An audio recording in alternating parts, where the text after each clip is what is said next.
Mutton சாப்பிடணும்னு cravings இருந்தால் இந்த மாதிரி ஒரு டைம் வெஜ் கொத்துக்கறி ட்ரை பண்ணி பாருங்கள். மட்டன் சாப்பிட்ட சாட்டிஸ்ஃபைடு இல்லைனாலும் இந்த ரெசிபியை வச்சு கொஞ்சம் டேலி பண்ணிக்கலாம். ஃபஸ்ட்டு பேனில் ஆயில் விட்டு 1/2 ஸ்பூன் அளவுக்கு சீரகம், சோம்பு, மிளகு, 3 கிராம்பு, 3 துண்டு பட்டை, 2 ஏலக்காய், ஒரு பிரிஞ்சி இலை, கொஞ்சம் போல் கடல் பாசி சேர்த்து பொரிஞ்சதும் தட்டி வச்ச இஞ்சி பூண்டு, பொடியாக நறுக்கின 2 வெங்காயம்.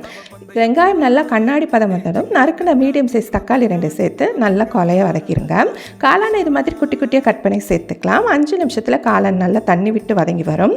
இப்போது 1 ஸ்பூன் அளவுக்கு மஞ்சத்தூள், மிளகாய்த்தூள், கறி மசாலா, மட்டன் மசாலா, டேஸ்ட்டுக்கு ஏற்ற மாதிரி உப்பு கிளறி விட்டுட்டு 1 டம்ளர் அளவு தண்ணி விட்டு மூடி போட்டு 3லேருந்து 5 நிமிஷம் குக் பண்ணுங்கள். தண்ணி ட்ரை ஆகி வரும்போது தலைவர் ரெடியாக தான் வருவான். இப்போ ஸ்டவ் ஆஃப் பண்ணிட்டு மல்லி இலை தூவி சர்வ் பண்ணிக்கலாம்.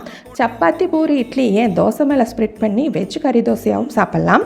ரெசிபி சேவில் போட்டு ட்ரை பண்ணி பாருங்கள். இந்த மாதிரி நிறைய ரெசிபிஸ் தெரிஞ்சுக்க நீங்கள் நம்ம சேனலை மறக்காமல் சப்ஸ்கிரைப் பண்ணி வச்சுக்கோங்க.